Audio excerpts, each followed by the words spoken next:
Trisha has spoken frequently about alleged trauma that she had as a child that she states is the reason for why she is the way she is today when it comes to her harmful behavior. However, every story she tells regarding this seems to be full of contradictions, so we thought we'd do a deep dive into her history that appears to be riddled with lies and at the very least exaggerations. She seems to yo-yo between talking about how wonderful her childhood was, to stating it was traumatic as a way to excuse bad behavior. Here are some instances in which she does this. One thing she frequently talks about is how she wished she had more love as a child. They gave me, my dad and my mom, they just tried to raise me the best they could, and, I just wish I had, more love as a child, But she made it very clear that she was never physically harmed during childhood. Some people think they've had an ideal childhood. I was gonna say, no one thinks their childhood is ideal, but I know a lot of people wish they could have had better this or better that, wish their parents would have been more parents or whatever. At the end of the day, I was lucky. I wasn't, hit or abused, not physically or mentally.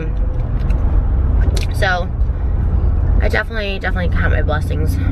She also made it clear that she was never left alone with strangers, and was protected from them by family who constantly watched her. My mom was a single mom, and we still never had a nanny. She didn't work when you were like 1.5? She worked at night. And nobody watched you? My brother. Yet later claims her trauma occurred at the age of 16. Okay, And you act like you're 16 when you go, after every word. I have unresolved trauma from 16. That's why I revert back to it. That's what my therapist says. It's my way of coping with the trauma. So thanks for bringing that up. Well, my 2005 year was really dark, and that's why I dress like this and act like this. One thing she mentions happening to her at 16 was a car accident that she stated was due to a brakes issue. Break.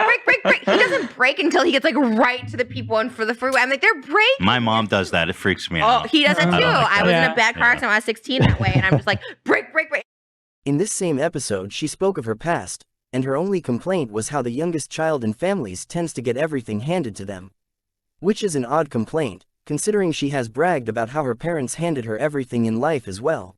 That just recounts all the Vlog Squad happenings that day. You want to follow everything going and I on. check it, and it's always about Jason and David, and he's always like, "Why do you look at that?" And he used to catch me. Now I'm just open about it, and I would So why do you look at it? I keep up with everybody, just for the record. My ex-boyfriend who was gay, I keep up with him. I keep up with Anthony Michael Hall, my first boyfriend. I keep up with I know he's engaged. He knows this too. I'll see my first boyfriend when I was 18 engaged, and I'm like, oh, he just got a green Porsche. Oh, he's engaged. I'm weirdly obsessed with people in my life. No, I think too babied. Maybe, but my parents were most financially stable, and they were most mature when they had me. Well, babies of the family are bad because they get everything handed to them. Because my sister's the baby, I'm doing she fine. Gets everything handed to her.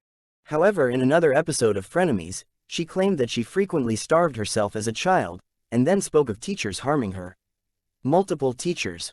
You know what? I starved myself so much as a kid that my metabolism, true story, and I'm not just a fat person being my metabolism doesn't work. Literally, my metabolism is so freaking slow that if I do actually try to diet, it's so hard for me to lose weight. That's why I have to fast to lose weight, because it just doesn't work if I eat healthy. Swear, true story. Because I used to starve myself as a kid for a week at a time, and then a week I'd binge, and then it literally fucked up my, I have gastrointestinal bleeding because of it. It just fucked me up so much. I had an incident happen in middle school where a teacher groped my boobs all the time when we would do heads down 7-Up. And so when I finally went to the principal about it, he told the principal, well, she's been wearing water bras, so she's been asking for it. It's been teasing me. And the principal's like, have you been wearing water bras? I'm like, yeah. Say what? And the principal was receptive to that argument? And he's like, have you been wearing water bras? I'm like, yeah. He goes, okay, well, let's not wear water bras to school. And that was my fault because I wore a water bra. And so he'd come around and always grope and whatever. And so I finally, he did get arrested. This guy actually did get arrested, but later on. But me, they were like, well, she wears a water bra. And then the second time that happened, it was a teacher and another teacher, a different teacher. And he's like, well, she told me she liked the movie Taxi Driver. So or Cape Fear. I'm sorry, Cape Fear. He's like, so I just put my thumb in her mouth to suck it. And on the subject of the youngest in families being handed everything, Trisha spoke on Frenemies about how her mother gave her money to move to Hollywood, which isn't cheap. She spoke before about how her mom practically drained her own bank account to do this for Trisha. And in this same episode, she spoke of how her childhood was chaos. My mom always gave me all her money, even when she was broke when I was 18, 19 to move to Hollywood. So yeah, I love chaos. That makes me feel like my childhood. Anyway. Another thing she mentioned about her childhood was the fact that she used to lie a lot as a kid.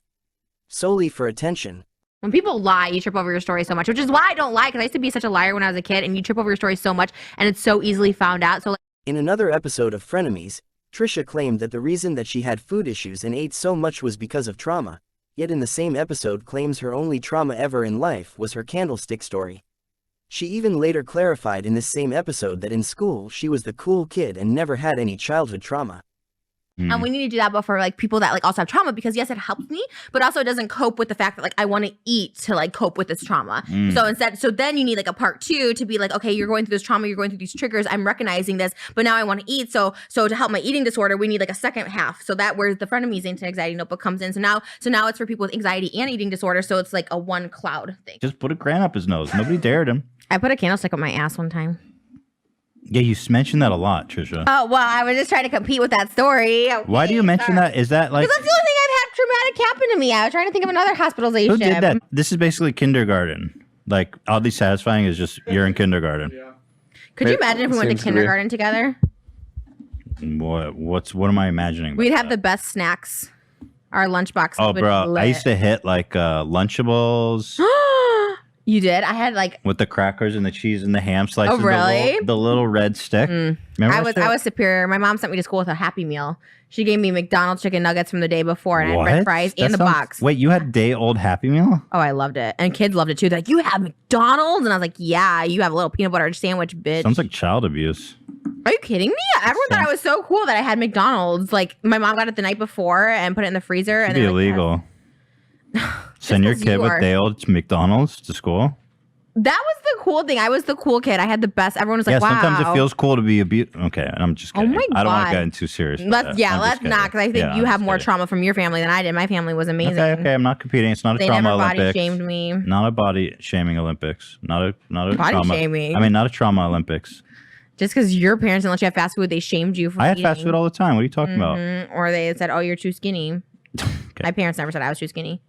Are you... Bro, I just find it odd that your mom would freeze a Happy Meal. I would get it the night before, and we get an extra And would you one. rock with the toy? Would you save the toy, or would you? Yeah, because they thought it was a fresh one. But would you get the toy the day before? Or would you open it at school? What did you get sent to school with? Lunchables? That's more child abuse. Those are toxins in there. It causes infertility. And has also spoken extremely fondly of her mother and how her mother took care of her and spoiled her all throughout childhood and well into adulthood. With her mom even draining her own bank account just to buy Trisha an apartment in California when Trisha wanted to move there. If you ever wanted the perfect mom, you should follow Mama Got Back. She would literally do anything for you. I know 'cause she's my mom. If it wasn't for my family and my wonderful boyfriend, I think I would have gone insane. Love is all you need. I mean, she claims she is ND, let me live with her for 18 years, but who knows? Yet after Trisha started using alleged issues in childhood as an excuse for her behavior, she began to speak differently, claiming she was actually never protected. Because when somebody's paranoid, anything you're going to say is going to feed their paranoia. Nothing will ever be outside of it, you know. So in paranoia, you just have to step away. No, but you're here. I think like you being here makes it better. No, but I'm talking about, let's say, because we didn't have any of those situations. Okay, I'm sorry. That was visa, which I don't have a visa. Okay. Paranoia on what? So since we lived together, you didn't really have that type of paranoia? Since living together? No, but about other things. I feel like I'm paranoid about other people and things sometimes. Right, but that's a complex, because it's a combination of things. One is being a public figure. So there's a paranoias that come out of that. You do have paranoias that are probably, I mean, when you were young and nobody's caring for your safety. Yeah. So you have to develop a very high sense of, you know, so you have to be a little bit paranoid all the time. Or neglected during childhood. Some people have lost or separated from parent or close giver when they were young.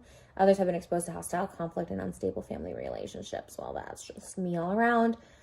Here's more of her yo-yoing between claiming she had the perfect childhood and claiming she dealt with trauma. I look at people with perfect skin, beautiful bodies, pretty, just like rich parents, no care in the world, clean image. And I look at me as someone who dealt with unbeknownst to me, trauma in childhood. To speak freely, California extended it till May 15th, and my birthday is May 8th. And if you guys have followed me for a while, you know I throw myself a big birthday party. I've had a huge birthday party for myself, like for the past like 5 years, because there was a couple birthdays as an adult and as a kid that I was alone on my freaking birthday, and it was really depressing. The girl who ate lunches by herself in a bathroom stall. I was that kid. High school blows. Kids are so mean and cruel. That's why I moved to LA, where they accept everyone. Yeah, you know what? That could be the case. Like I came on to people that when I was like 14 that were like in their 40s, and guess what? Like they acted on it and stuff, but that wasn't my fault. That's like the adults need to, you know. It's just. It's just like sometimes it's like comfort because it reminds me of like. This is delicious. It reminds me of like childhood or something. I don't know. How could something bring her childhood comfort if her childhood was a war zone filled with trauma? On top of therapy, which I feel everyone needs. Mentally stable, not mentally stable. Mentally ill, not mentally ill. Now I'm like trying to balance emotions, which is really hard, and control them. And I'm getting diagnosed in 2021 and being on medication for schizophrenia. Like I really had a lot of other things to focus on, but I went through some childhood trauma therapy, talking about trauma I had when I was 6 that I've honestly blacked out. And, that was a lot. I think that might have triggered some schizophrenic episodes.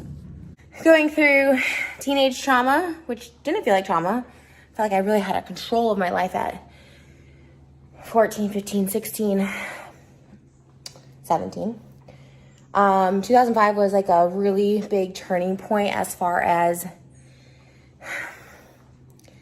my high school life. I switched high school. This is so much. Anyways, so going back to 2004, 2005, and ultimately 2006, like I was prostituting at 16. So perfect for me. I didn't want someone whose ex-wife hated me and wouldn't let us live together. I didn't want someone, even though I loved his kids, I don't want to be with someone who already has kids of their own when I want to start a family myself, you know? And it's just not the same. And honestly, it's not fair to the kids. I grew up with step-parents and boyfriends and girlfriends coming in and out, and I don't think it's fair for the kids at all. Like, I don't think it's fair. I know people might come debate me, but if I had kids and I was like divorced, I wouldn't date. It traumatized me when to see like my mom's boyfriends or my dad's new wife. Like, it was awful. So like a speaker.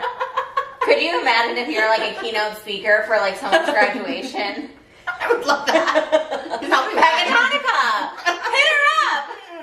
They don't even want me. I remember Mr. Why? Dunn. They loved you when you came back. The new principal did. I didn't even know who that guy was, and he like loved me. But all the teachers were like, they ran. They all hid. Like everyone was gone. And also, keep in mind, this is kind of something like when I was a kid, I would just like keep lying, and it just would like it was like one of these things I had. I used to say my dad was rich, which was weird because I kind of manifested it for my dad. And she lived in a palace or something. I lived in a palace and I had like gold tap shoes. It was a very weird lie. Gold tap shoes? And my aunt worked at the school and told my mom. Anyways, that's kind of what this feels like. So was she neglected and left to fend for herself, or was she protected and spoiled well into adulthood?